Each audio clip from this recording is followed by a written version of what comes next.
सबको जय मसीह की। और आज के दिन मैं आप सभी का एक बार फिर से बाइबल स्टडी चैनल में आप सभी का स्वागत करता हूं। और आज का जो आपने विषय है वो पढ़ लिया होगा। आज हम बपतिस्मे के बारे में बात करने के लिए जा रहे हैं और 7 तरह के बपतिस्म। और मैं सबसे पहले एक बात कहना चाहूँगा कि 7 तरह के बपतिस्मे से पहले मैं ये बात कहूँगा कि बपतिस्म एक ही है जिसे हम मानते हैं, वो है पिता पुत्र और पवित्र आत्मा के नाम से पानी में डुबकी वाला बपतिस्म। यही सही है, कोई किसी भी तरह से कोई भी बपतिस्मे को माने, पर यही जो बपतिस्म है वही सही है बाइबल के अतिरिक्त। और आगे बपतिस्म के बारे में मैं और भी वीडियो डालूंगा, पर आज हम 7 तरह के बपतिस्मे के बारे में हम बात करेंगे। और ये 7 बपतिस्मे एक दूसरे के साथ जुड़े हुए हैं, कैसे, ये भी हम सभी बातें करेंगे। और मैं वीडियो को ज़्यादा लंबा ना करते हुए जल्दी से हम इस टॉपिक पर आएंगे। और सबसे पहले मैं आपके बीच में पढ़ना चाहूँगा पहला कुरिन्थियों की किताब, उसका 10 अध्याय और उसका पहला वचन से 6 वचन तक किस प्रकार से लिखा गया है। हे भाइयों, मैं नहीं चाहता कि तुम इस बात से अज्ञात रहो कि हमारे सब बाप दादे बादल के नीचे थे और सब के सब समुद्र के बीच से पार हो गए, और सब ने बादल में और समुद्र में मूसा का बपतिस्मा लिया, और सबने एक ही आत्मिक भोजन किया और सबने एक ही आत्मिक जल पिया, क्योंकि वे उस आत्मिक चट्टान से पीते थे जो उनके साथ साथ चलती थी, और वह चट्टान मसीह था।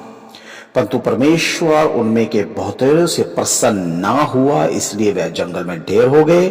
ये बातें हमारे लिए दृष्टांत ठहरी कि जैसे उन्होंने लालच किया वैसे हम बुरी वस्तुओं का लालच ना करें। और जो पहली तरह के जो बपतिस्म जो बाइबल में लिखा गया है नए नियम में, पहला कुरिन्थियों 10:1-6 में, वो है मूसा का बपतिस्मा। और यहाँ पर लिखा गया है पहले और दूसरे वचन में कि भाइयों, मैं नहीं चाहता कि तुम इस बात से अज्ञात रहो। यहाँ पर खुदा का दास कहता है कि मैं नहीं चाहता कि तुम इस बात से अनजान रहो कि हमारे सब जो बाप दादे थे वो बादल के नीचे से और सब के सब समुद्र के बीच से पार हो गए, और सबने बादल में और समुद्र में मूसा का बपतिस्मा लिया। यहाँ पर वो जब लाल समुद्र को पार करते हैं तो वहां पर जो पौलुस है ये कहता है कि सबने बादल के नीचे और समुद्र के बीच में से मूसा का बपतिस्मा लिया। अब ये बाइबल में वो ये बात क्यों लिख रहे हैं, पौलुस ऐसी बात क्यों लिख रहे हैं कि ये मूसा का बपतिस्म था, और किसी न किसी तरह से ये हमारे बपतिस्म के साथ जुड़ा हुआ है। मान लीजिए आज हम पिता पुत्र पवित्र आत्मा के नाम से बपतिस्म ले लेते हैं। वहां पर लिखा गया है कि तू पिता पुत्र हर विश्वासी को क्या है, पिता पुत्र पवित्र आत्मा के नाम से बपतिस्म दो। अगर हम वो बपतिस्म ले लेते हैं और किसी न किसी तरह से हम ये मूसा के बपतिस्म से भी जुड़े हुए हैं। कैसे जुड़े हुए हैं? क्योंकि पौलुस भी यही बात हमें समझाना चाहते हैं कि सब बादल में से समुद्र में से उन्होंने मूसा का बपतिस्म लिया। और आगे लिखता है और सबने एक ही आत्मिक भोजन किया। क्या किया? सबने एक ही आत्मिक भोजन किया, सबने एक ही आत्मिक जल पिया, क्योंकि वह उस आत्मिक चट्टान से पीते थे जो उनके साथ साथ चलती थी, और वह चट्टान प्रभु यीशु मसीह था। ये बात लिखी गई है, यीशु मसीह था। और सबने जिन्होंने बपतिस्मा लिया उन्होंने सबों ने एक ही आत्मिक जल पिया और एक ही भोजन किया। यहाँ पर अगर हम आज के टाइम में आ जाए तो आज पौलुस भी इसी बात को समझा रहा है कि आज के टाइम में अगर हम आ जाएं तो आज के वक्त में, आज के समय में भी हर विश्वासी एक है, एक ही वो बपतिस्मा है, एक ही बपतिस्म उन्होंने लिया है, और वो सब एक ही है।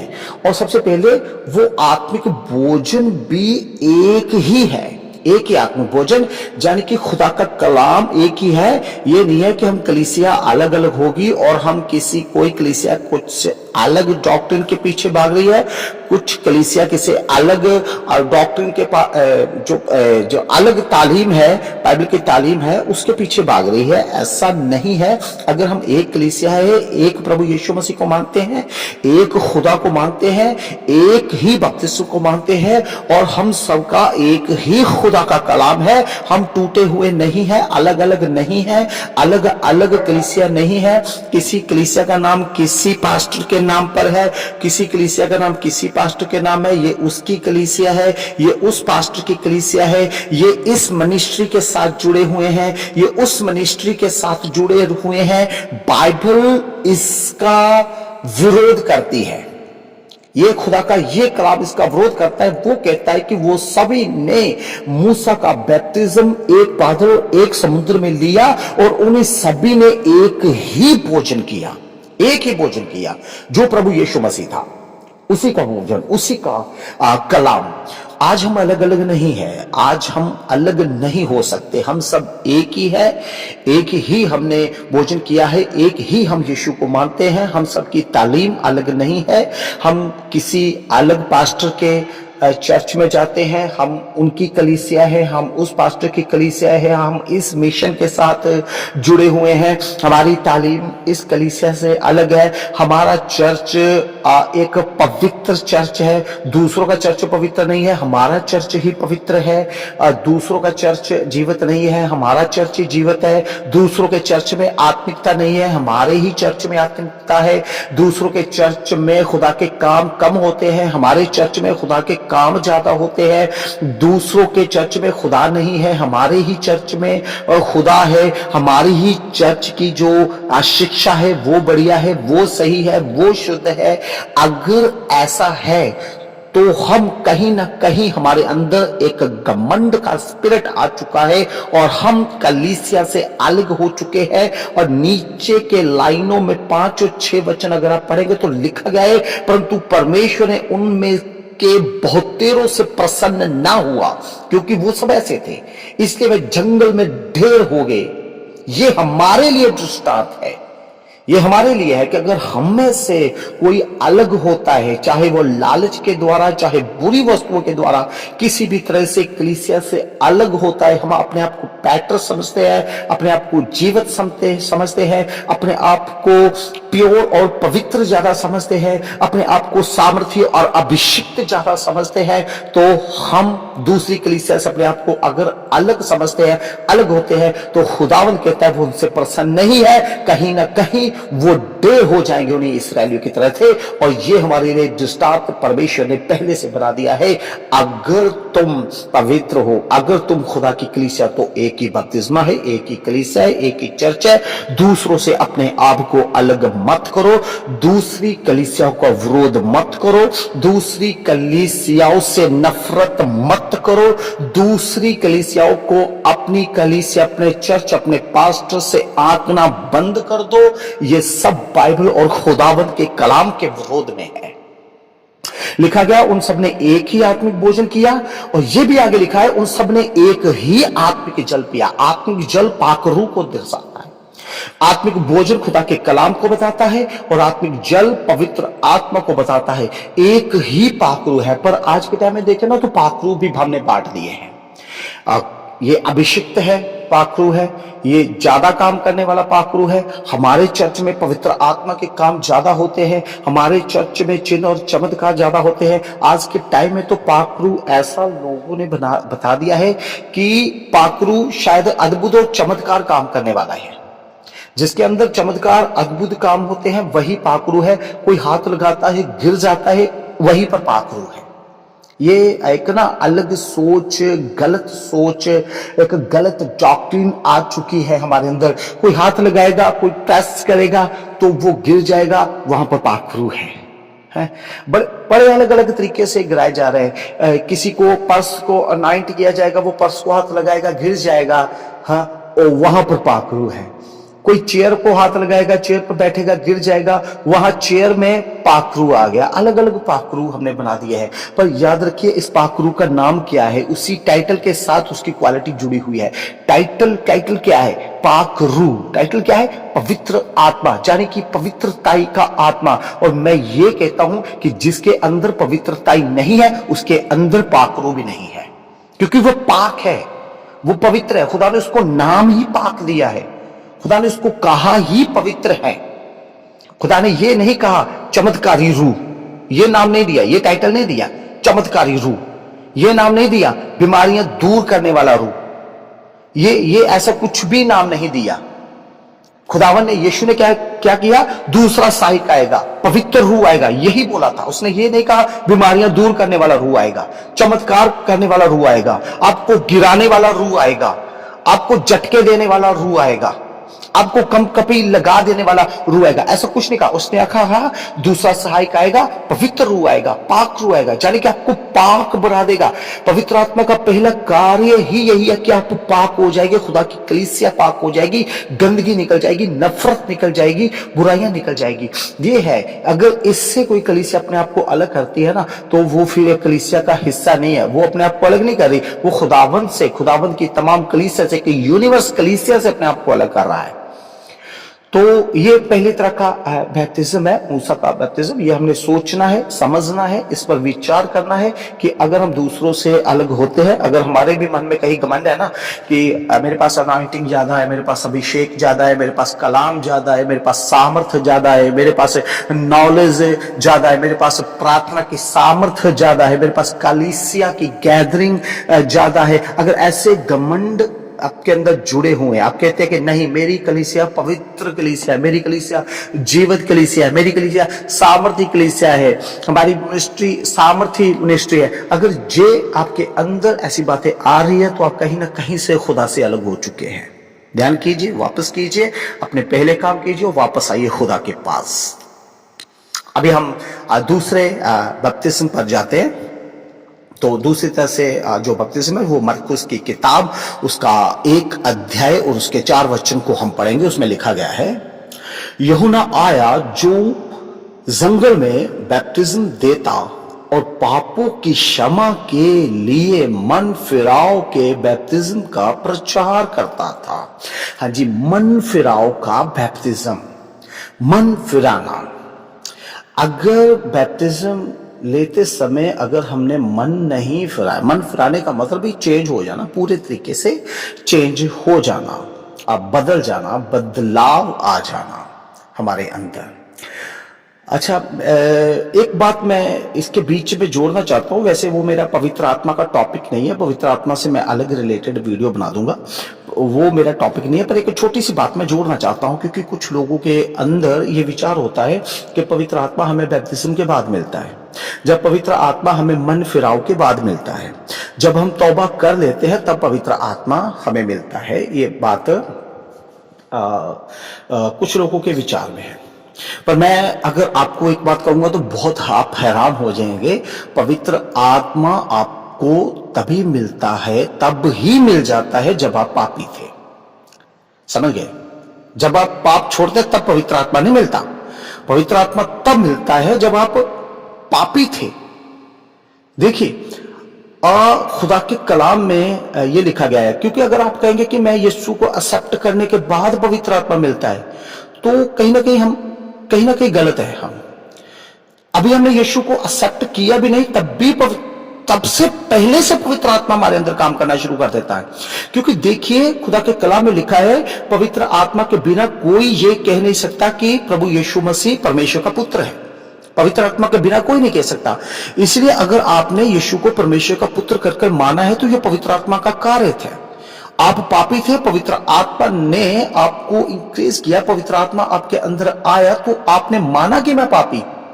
आप पवित्र आत्मा के बिना कभी मान ही नहीं सकते कि हम लोगों ने पाप किया है। पवित्र आत्मा हमें झंझोड़ रहा है कि हमने पाप किया है, तभी तो हमने तौबा की, तभी तो हमने मन फिराया, तभी हमने जाना कि हाँ मैं पापी हूं, तभी हमने यीशु को स्वीकार किया। पहले से नहीं, पवित्र आत्मा के बिना तो यीशु को कोई स्वीकार कर ही नहीं सकता। पवित्र आत्मा ने आपको टच किया है।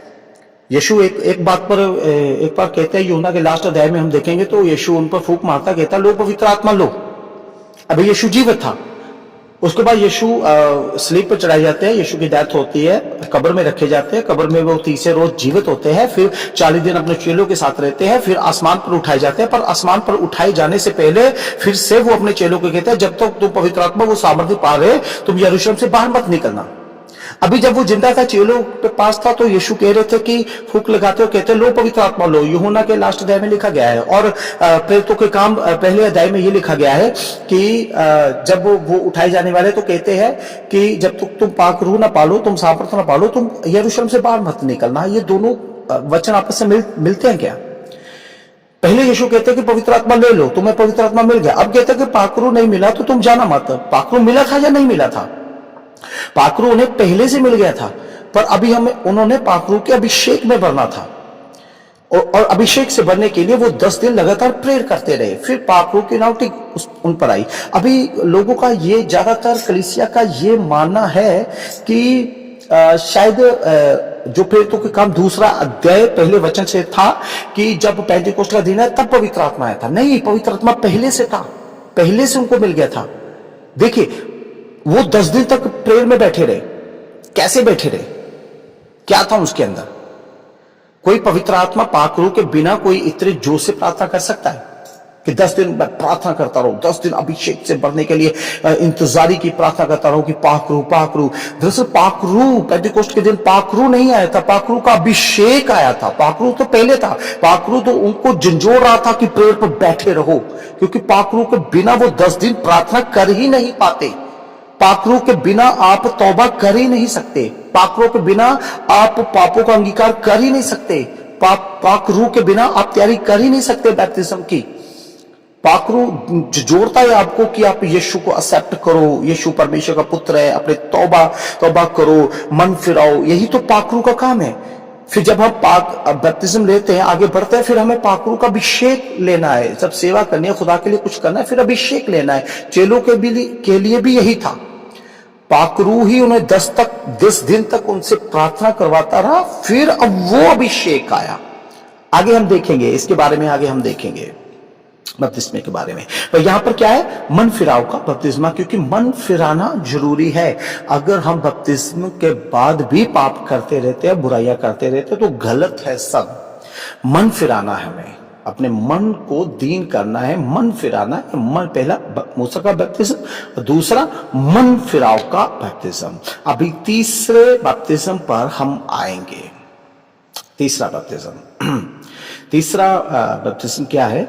मत्ती 3 और उसका 13 से 15 वचन तक पढ़ेंगे हम, जिसमें लिखा गया, उस समय यीशु गलील से यरदन के किनारे पर यूहन्ना के पास उससे बपतिस्म लेने आया।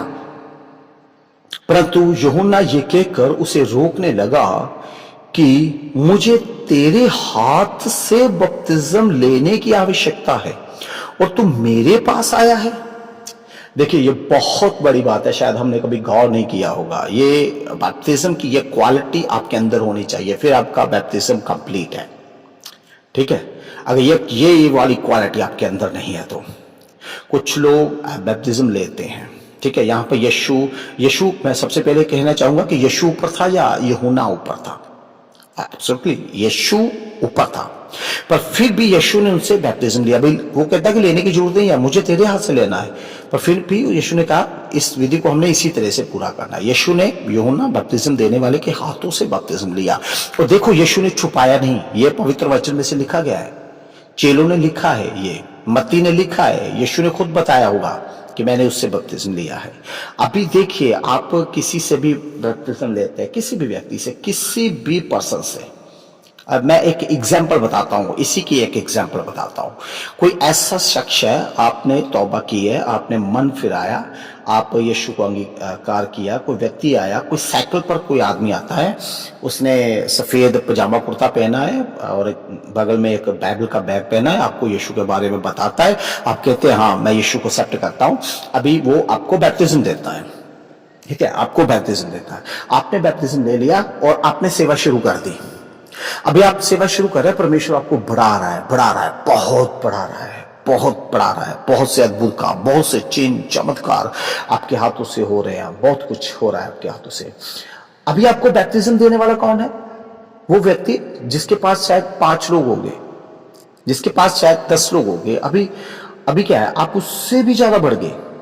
पर अभी क्या आप लोगों के सामने ये कह पाएंगे कि मुझे बपतिस्म देने वाला ये आदमी है, ये आदमी जो साइकिल पर आता है, जिसके हाथ में बाइबल होती है, जिसके जो एक छोटे से झोपड़े में 5 लोगों के साथ मिलकर आराधना करता है, ये इसके हाथ से मैंने बपतिस्म लिया। पूरी दुनिया में ये गवाही दे पाओगे? यीशु ने यही गवाही पूरी दुनिया में दी है। समझ गए आप? अगर आप खुदा में है ना, परमेश्वर में है ना, तो जिसके हाथ से आपने बैप्टिज्म लिया है, कभी उसका नाम लेना के लिए झिझक मत करें कि मैंने इसके हाथ से बैप्टिज्म लिया है, मैंने इससे बैप्टिज्म लिया है। पर मैं ये कहना चाहूंगा, आपका बैप्टिज्म सही होना चाहिए, बैप्टिज्म सही होना चाहिए। ये अकेले यीशु वाला बैप्टिज्म नहीं, उसके बारे में भी मैं बात करूंगा। अकेले यीशु वाला बैप्टिज्म नहीं, पिता पुत्र पवित्र आत्मा, डुबकी वाला, पानी में डुबकी वाला बैप्टिज्म, और वो बैप्टिज्म। और ये गवाही देने के लिए आप शर्माए मत कि आपने किससे बैप्टिज्म लिया है। अगर आप शर्माते हैं ना किसी का नाम लेने में कि वो छोटा है, उसकी कलीसिया छोटी है, मैं उसका नाम नहीं ले सकता, तो इसका मतलब आपके अंदर घमंड का स्पिरिट है। आप याद रखिए, क्योंकि बैप्टिज्म के बारे में अगर शिक्षा लेनी है, अगर बपतिस्मे के बारे में अगर हमने शिक्षा लेनी है, तो ये सारी शिक्षा हमारे अंदर होनी चाहिए। किसी ने अगर बपतिस्म, किसी विश्वासी, आपका विश्वासी, आप सेवक है, आपका विश्वासी ने भी अगर बपतिस्म लेना है ना, तो ये सारी शिक्षा आपने उसको बतानी है। फिर वो डिसाइड करे कि उसने बपतिस्म लेना है या नहीं लेना, उसने यीशु को अंगीकार करना है कि नहीं करना, पर प्रॉपरली ये सभी बातें उनको मालूम होनी चाहिए, ये सारी बातें। अभी चौथी तरह का जो बैप्टिज्म है, मैं उस पर आऊंगा। चौथे प्रकार का बैप्टिज्म, उसका मत्ती और 3 उसका 11 वचन को हम पढ़ेंगे। मत्ती 3 का 11 वचन, उसमें से इस प्रकार से लिखा गया है, यीशु ने उसको ये उत्तर दिया कि अब तो ऐसा ही होने दे, क्योंकि हमें इसी रीति से सब अद्विकता को पूरा करना उचित है। तब उसने उसकी बात मान ली। मैंने तो पानी से तुम्हें मन फिराव का बपतिस्म देता हूं, परंतु मेरे बाद आने वाला है, वह मुझसे शक्तिशाली है, मैं उसकी जूती उठाने के योग्य नहीं। वह तुम्हें पवित्र आत्मा और आग से बपतिस्म देगा। Praise God. यहां पर 3 की 11 में क्या लिखा गया है? वहां पर योना कहता है कि मैंने तो तुम्हें पानी से बपतिस्म दिया, पर क्या है कि एक व्यक्ति है जो मुझसे शक्तिशाली है।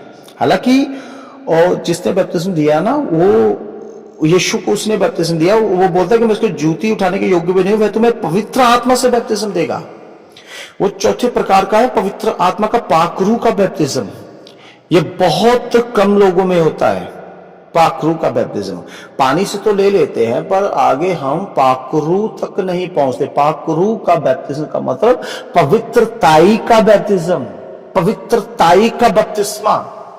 पानी में डुबकी लगाता बस काफी नहीं है, पानी में डुबकी लगानी है, अपने पाप छोड़ने हैं, नया जीवन लेकर ऊपर आना है, मन फिराव करना है, आगे से तुम पवित्र हो चुके हो। पवित्रताई का बैप्टिज्म, पवित्र होना है तुम्हें, पवित्रताई तुम्हारे अंदर आ जानी चाहिए।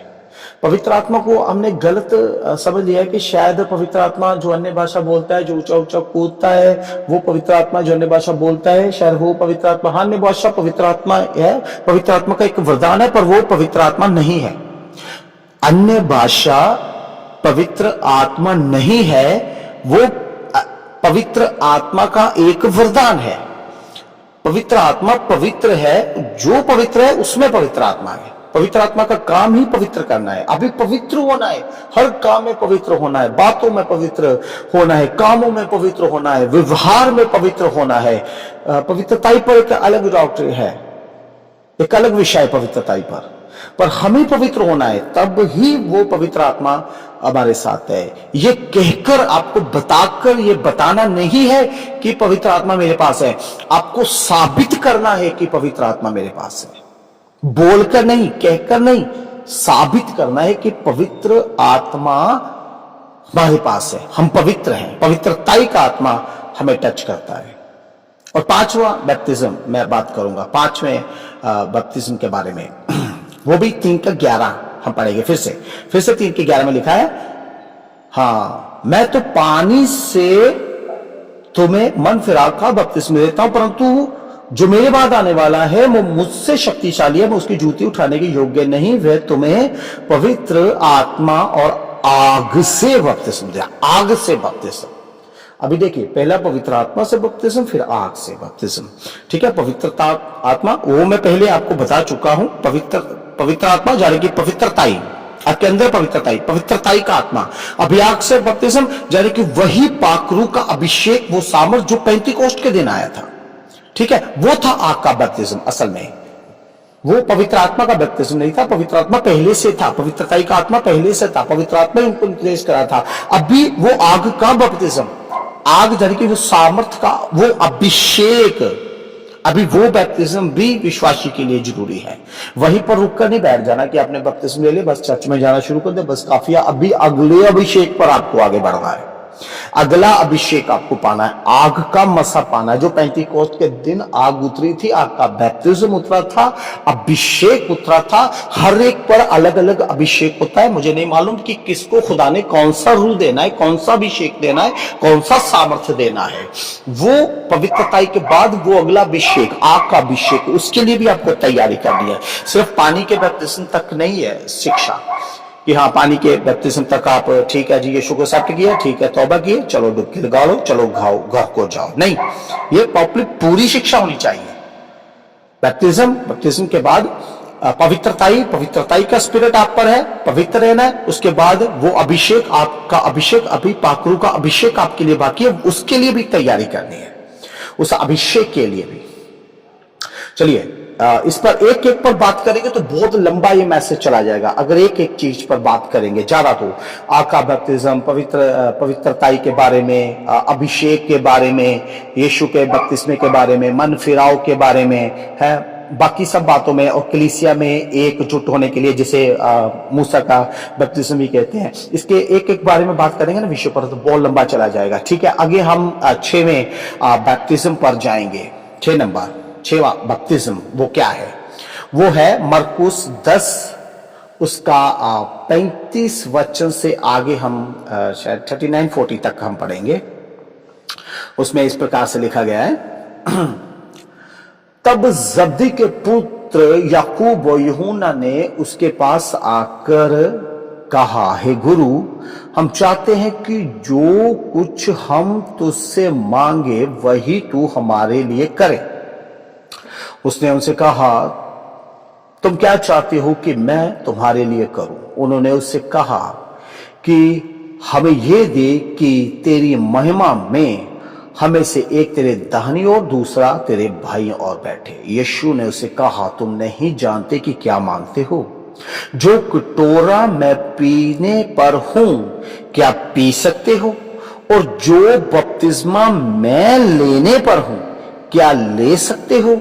उन्होंने उसे कहा, हमसे हो सकता है। यीशु ने उससे कहा, जो कटोरा मैं पीने पर हूं तुम पियोगे, और जो बपतिस्मा मैं लेने पर हूं उसे लोगे, पर जिनके लिए तैयार किया गया है उन्हें छोड़ और किसी को अपने दाहिने और अपने बाएं बिठाना मेरा काम नहीं।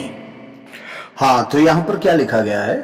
यहां पर लिखा गया है, यीशु ने कहा, यहां पर हम देखेंगे, उसने कहा कि यीशु ने उनसे कहा, जो कटोरा मैं पीने पर हूं तुम पियोगे, और जो बपतिस्मा मैं लेने पर हूं उसे लोगे। यानी कि जो यीशु ने बपतिस्मा लिया था, वो बपतिस्मा कौन सा था? क्रूस का बपतिस्मा, दुखों का बपतिस्मा। ये विश्वासियों को बताना आज के टाइम में बहुत ज्यादा जरूरी है। मैं तो चाहता कि 1 घंटा आप पर इसी विषय में बात करता, पर समय नहीं है। परमेश्वर के दुखों के बारे में।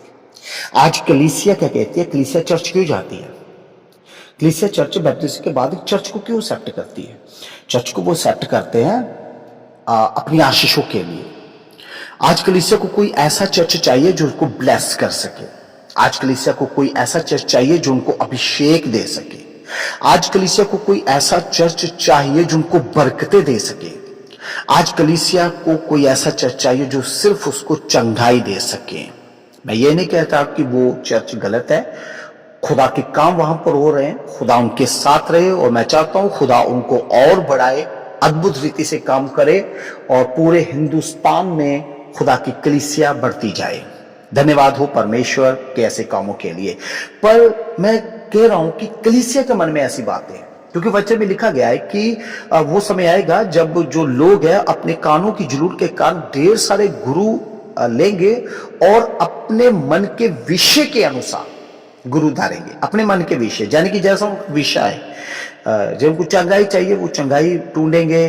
चंगाई वाला चर्च, चमत्कार वाला चर्च, अभिषेक वाला चर्च, कोई गिराने वाला पास्टर हाथ लगाए वो गिराए, यहां पर अभिषेक मुझे मिले, यानी कि वो सब लेना बुरी बात नहीं है, वो बुरी बात नहीं है, पर परमेश्वर के दुखों को भूल जाना बुरी बात है।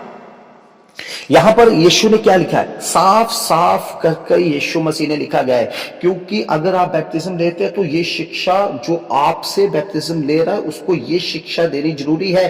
फिर आगे वो डिसीजन कोई भी ले कि उसने बैप्टिज्म लेना है या नहीं लेना, पर अगर उसको बैप्टिज्म देना है तो ये शिक्षा को उसको देनी ही होगी।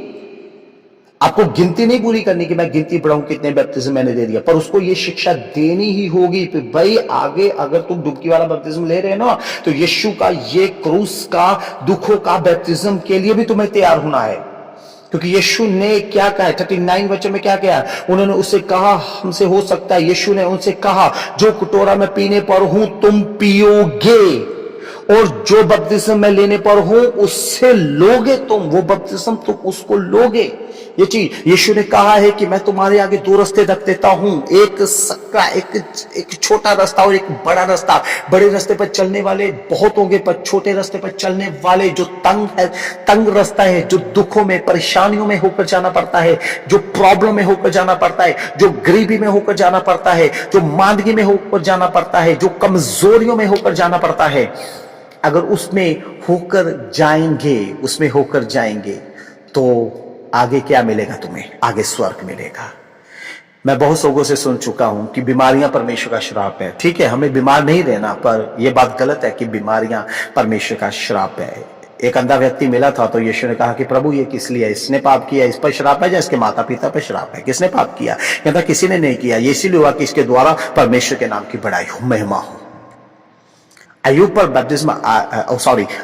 पर दुखों का पहाड़ आ गया था, बहुत दुख उसने सही। बाइबल में लिखा गया बहुत सारे दुख थे, पर बाइबल में यह लिखा गया है वो परमेश्वर पे रास्ते पर चलता था और वो धर्मी व्यक्ति था, और परमेश्वर ने भी उसे धर्मी कहा। यहां तक कि उसके दोस्त उसे कह रहे थे कि ये परमेश्वर का श्राप है तुझ पर, जैसे आज लोग कहते हैं बीमारियां श्राप है। वो कहते थे तू बीमार हो गए, तेरे बच्चे मर गए, तेरी जायदाद खत्म हो गई, तेरे पर परमेश्वर का श्राप है। पर खुदा ने उसके दोस्तों को डांटा और कहा कि अय्यूब धर्मी है। ये गरीबी, ये बीमारियां, ये श्राप नहीं है। गरीबी श्राप नहीं है। यीशु की मां गरीब थी। आप देखिए यीशु मसीह की जो मां थी ना, वो गरीब थी। हाँ, ये बात तो बाइबल में लिखी गई है कि जो मरियम थी वो गरीब थी। अभी देखिए मरियम के बारे में स्वर्गदूत जब उसके पास आते हैं तो मरियम को क्या कहता है, हे मरियम तू धन्य है, हे मरियम तू ब्लेस है, तू ब्लेस है। उस पर यह नहीं कहा गया तू श्रापित है, तेरे पर गरीबी है, यह नहीं कहा गया। उसने बोला तू धन्य है, तू ब्लेस है मरियम। और यीशु मसीह की माता उसे कहा गया, परमेश्वर की माता उसे कहा गया है, वो ब्लेस थी, वो श्रापित नहीं थी। गरीबी श्राप नहीं है। अभी बाइबल में कहां पर लिखा गया है कि मरियम जो थी वो गरीब थी? अभी देखिए हम लूका की किताब में जाएंगे, उसके 2 अध्याय में उसके 22 वचन में से पढ़ेंगे। वहां पर क्या होता है, जब मूसा की व्यवस्था के अनुसार उसके लूका 2 अध्याय उसके 22 वचन में से पढ़ूंगा, 22, 23 और 24 वचन को पढ़ूंगा। उसमें से लिखा गया है, तब मूसा की व्यवस्था के अनुसार उनके शुद्ध होने के दिन पूरे हुए तो वे उससे यरूशलेम में ले गए कि प्रभु के सामने आए। जैसा कि प्रभु की व्यवस्था में लिखा है, हर एक पहलौठा प्रभु के लिए पवित्र ठहराए, और प्रभु की व्यवस्था के वचन के अनुसार अंडकों का एक जोड़ा या कबूतरों के 2 जोड़े लाकर बलिदान करें। हाँ, तो मरियम ने क्या किया था? मरियम ने वहां पर कबूतरों के, वहां पर लिखा गया है कि कबूतरों की जोड़ी को लाकर क्या किया? कुर्बान किया। कबूतरों की जोड़ी लिखा गया है वहां पर कि वो बलिदान किए। अभी वाक्य में कबूतरों की जोड़ी बलिदान करते थे। इसके बारे में हम लेवी की किताब उसका 12 अध्याय में हम देखेंगे। 12 अध्याय में उसकी 6 और 8 वचन, लेवी 12 6 से 8 पढ़ देंगे, पर मैं 6 और 8 वचन पढ़ूंगा। 6 में लिखा गया है, जब उसके शुद्ध हो जाने के दिन पूरे हो, तब चाहे उसके बेटा हुआ हो चाहे बेटी, वह होम बलि के लिए 1 वर्ष का भेड़ का बच्चा और पाप बलि के लिए कबूतरी का एक बच्चा या उनकी मिलाप वाले तंबू के द्वार पर याजक के पास लाए। हाँ, ये लिखा गया है। तो 8 वचन पर क्या लिखा है? ध्यान से अभी पढ़िए, सुनना। 8 वचन में क्या लिखा है? और यदि उसके पास भेड़ या बकरी देने को पूंजी ना हो तो वो 2 पाउंड की या कबूतरी के 2 बच्चे, एक को होम बलि और दूसरा पाप बलि के लिए दे दे। हाँ, क्या लिखा गया है? देखिए, जब वहां पर मंदिर में जाते थे ना, बहुत सारे लोग जो मंदिर पर जो जाते थे, तो क्या होता था, वहां पर जो भेड़ के जो बच्चे थे ना, बहुत कॉस्टली थे, बहुत महंगे थे, और जिनके पास तो हैसियत होती थी उसको खरीदने के लिए, फिर वो बड़ी शान से पकड़कर भेड़ के बच्चे को लाते थे, भेड़ को लाते थे बलिदान करने के लिए कि देखो हम अमीर लोग हैं, रिच लोग हैं, अच्छे लोग हैं, हमारी हैसियत है। पर जो बेचारे गरीब होते थे ना, जिनके पास पैसा नहीं होता था, तो परमेश्वर के उस कलाम में हमने अभी पढ़ा है, लीवो की किताब में, कि जिसकी हैसियत ना हो, पैसे ना हो, वो क्या करे? पाउंडकी के 2 बच्चे और कबूतरी के 2 बच्चों को लेकर उसको बलिदान कर दे। और मरियम के बारे में भी क्या लिखा गया? यही 2 जोड़े लेकर आई थी। और जो कबूतरी के जो बच्चों को लेकर आते थे ना, जो बेचारे गरीब होते थे, वो छुपा कर लेकर आते थे। ओ, किसी को पता न लग जाए कि हम गरीब हैं, हम दरिद्र हैं, हम कमजोर लोग हैं, किसी को पता न लग जाए, तो वो कबूतरी के बच्चे चोरी चोरी छुपा कर याजक को देते थे कि लीजिए, हमारे ये बच्चे हैं, वो पाप बलि के लिए स्वीकार कीजिएगा, शुद्ध होने के लिए स्वीकार कीजिएगा। फिर वो उन बच्चों को, छोटे छोटे बच्चे को, जो कॉस्टली नहीं थे, जो सस्ते आ जाते थे, उनको चढ़ा देते थे। देखिए ये कैसा सिस्टम था। और मरियम के बारे में क्या लिखा गया? मरियम भेड़ के बच्चों को नहीं ला सकी, वही कबूतरी के बच्चे चढ़ाए थे, क्योंकि उसकी हैसियत नहीं थी कि वो भेड़ को बलिदान कर कर दे सके। इसीलिए मैं कहता हूं, जो गरीबी है वो श्राप नहीं है, वो जो बीमारी है वो श्राप नहीं है। ये बात कलीसिया को ध्यान में देनी चाहिए। जब अलीशा के पास एक नबी की जो पत्नी है वो आती है, वो कहती है कि देख तेरा दास परमेश्वर का डर रखने वाला था। अलीशा से कहते देख तेरा दास जो खुदा का डर रखता था वो काफी कर्जई था, और जो कर्ज लेने वाले वो मेरे द्वार पर है और मेरे बच्चों को गुलाम बनाने के लिए आए हैं। देखिए, तो इसका मतलब उस पर कर्ज था, एक नबी पर कर्ज था, देखो। और वो कहती है ये खुदा का डर रखने वाला था। फिर वो चलो सोल्यूशन निकालता है, अलीशा उसको सोल्यूशन देता है, फिर सारा कर्ज भी उसका खत्म हो जाता है। पर मैं ये कहना चाहता हूं कि वो भी गरीब थी, दरिद्र थी, और कर्जा लेने वाले उसके द्वार पर थे, उसके बच्चों को खींचकर लेकर जाने वाले थे गुलामी में। कोई देखेगा ना, नॉर्मल कोई अपने आप को धार्मिक समझने वाला, ज्यादा ब्लेसफुल समझने वाला व्यक्ति को समझेगा, वो बोलेगा ये औरत श्रापित है। और वो कहती है कि देख तेरा दास परमेश्वर का डर रखता था। ये बात सच है। ये भी एक अलग डॉक्ट्रिन है, क्यों वो कर्ज था, क्यों वो भी परमेश्वर की इच्छा थी, उसके बारे में भी हम फिर कभी वीडियो बनाएंगे। पर मैं ये कहना चाहता हूं कि जो गरीबी और बीमारी है वो क्या है? वो श्राप नहीं है। इसीलिए यहां पर लिखा गया है, यीशु ने क्या कहा है कि जो बैप्टिज्म मैं लेने पर हूं, यानी कि क्रूस और दुखों का बैप्टिज्म, वो तुम्हें भी लेना है। आज इसके लिए कलीसिया तैयार नहीं है। वो चर्च को यीशु के पास जाती है कि यीशु उसको बरकत दे, आशीष दे, फाइनेंशियल उसको बढ़ाए, बाहर की विजय उसको लग जाए, बाहर उसकी अच्छी प्रॉपर्टी हो, अच्छा घर हो, अच्छी इनकम हो, अच्छी जॉब हो। ये सब आज विश्वासी मांगते हैं चर्च से, और एक बरकत देने वाला चर्च होना चाहिए। पर यह चीज बोल चुके हैं कि हमें दुखों और क्रूस के बपतिस्म भी लेना है। दुखों और कष्टों का जो बैप्तिज्म है वो भी हमने लेना है। कलीसिया इस बात को भूल चुकी है, क्योंकि एक वचन को हम पढ़ेंगे फिलिपियों की किताब उसका 1 अध्याय उसका 29, फिलिपियो चैप्टर 1 वर्स 29, वहां पर लिखा गया है, क्योंकि मसीह के कारण, देखिए ध्यान से सुनिए, क्योंकि खुदावन यीशु मसीह के कारण तुम पर यह अनुग्रह हुआ। देखिए, यीशु मसीह के कारण तुम पर यह अनुग्रह हुआ कि ना केवल उस पर विश्वास करो, सुनो क्या लिखा, कि ना केवल उस पर विश्वास करो पर उसके लिए दुख भी उठाओ। Praise the Lord. ये वचन में लिखा गया है, कहता है कि यीशु मसीह के कारण तुम पर यह अनुग्रह हुआ है कि तुम सिर्फ उस पर विश्वास ही नहीं करना बल्कि उसके लिए दुख भी उठाने हैं तुमने। आज यही करने के लिए, यही बपतिस्म लेने के लिए कलीसिया तैयार नहीं है, पर तैयार होना है दुखों और क्रूस का बैप्तिज्म। मैं यहां पर 6 नंबर पर कहूंगा, क्रूस का बैप्तिज्म लेने के लिए आज कलीसिया को तैयार होना है। और आगे 7वें नंबर पर हम देखेंगे 7वां बैप्तिज्म, वो है अब कलीसिया का बैप्तिज्म। आज की कलीसिया का बैप्तिज्म, उसको नाम दिया कलीसिया का बैप्तिज्म।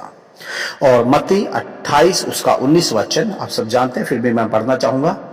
इसलिए तुम जाकर सब जातियों के लोगों को चेला बनाओ और उन्हें पिता और पुत्र और पवित्र आत्मा के नाम से बपतिस्मा दो।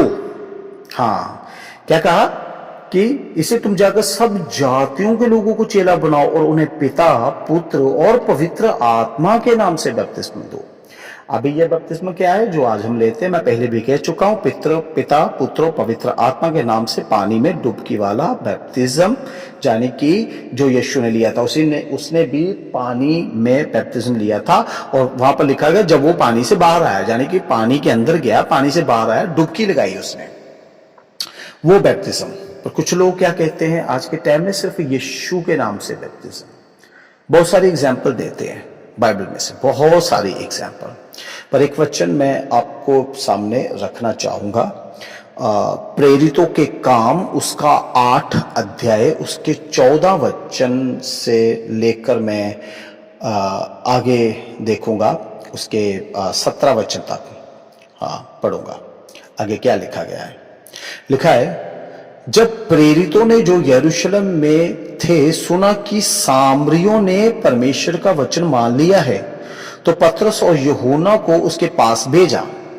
उन्होंने जाकर उनके लिए प्रार्थना की कि पवित्र आत्मा पाए। देखो, सामरिया लोगों ने क्या किया, मान लिया वचन, अपने पापों को छोड़ दिया, तो क्या भेजा है, उनके पास पतरस और यूहन्ना को भेजा कि वे उनके लिए क्या करे, प्रार्थना करें कि वे पवित्र आत्मा भी पाए, है ना।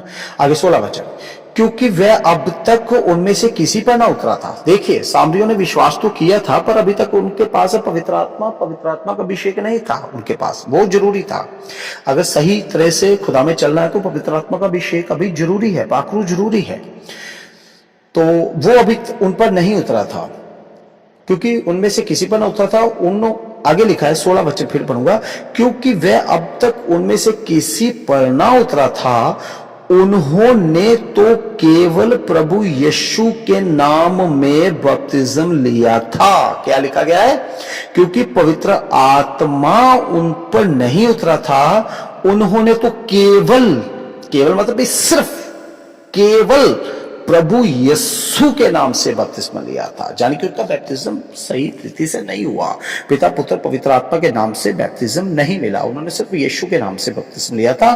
तो फिर आगे जाके उनको समझाया, उनको बताया, तब उन्होंने उन पर हाथ रखे और उन्होंने पवित्र आत्मा पाया। यानी कि हाथ रखने का मतलब कि उन्होंने उनको टीचिंग दी, सिर्फ हाथ ही नहीं। यहाँ पर सिर्फ ये प्रार्थना के बारे में तो मैं ये नहीं कहूंगा कि सिर्फ आए, अच्छा पवित्र आत्मा नहीं मिला, लो हाथ रख के पवित्र आत्मा लो, ऐसे था। उनको टीचिंग देते थे, वो उनको सिखाते थे वो लोग। ये सारी टीचिंग जो आज आप सुन रहे हैं ना, वो देते थे टीचिंग।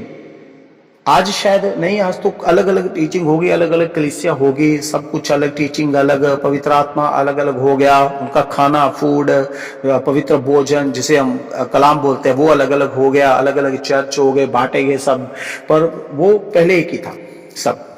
तो ये टीचिंग जो है पवित्र आत्मा के और जो बैप्टिज्म की वो सही होनी चाहिए, और सिर्फ यीशु के नाम से नहीं, पिता पुत्र पवित्र आत्मा के नाम से जो था बैप्टिज्म होना चाहिए।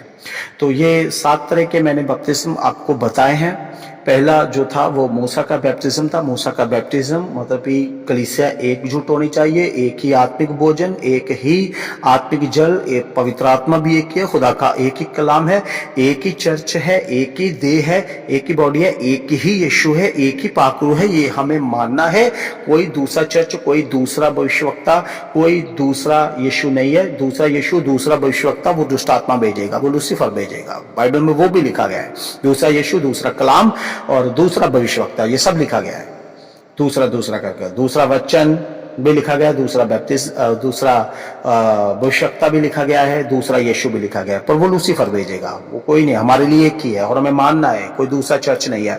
अगर हम अपने आप को चर्च को पर्सनली बनाकर रखा है ना, किसी के साथ मेल जोल नहीं रखते, हम किसी दूसरे चर्च के साथ, किसी दूसरे सेवक के साथ हमारा मेल जोल ही नहीं है। हमारी चर्च, हमारा पवित्र कलीसिया सिर्फ आपस में हम रहते हैं, किसी से नहीं मिलते। मेरे पास बहुत सारी लिस्ट है ऐसे चर्चों के लिए जो अपने आप को बहुत पर्सनली मानते हैं, पवित्र मानते हैं अपने आप को कि हम पवित्र कलीसिया है, ऐसा रोना पीटते रहते हैं, पवित्र कलीसिया हमारी है।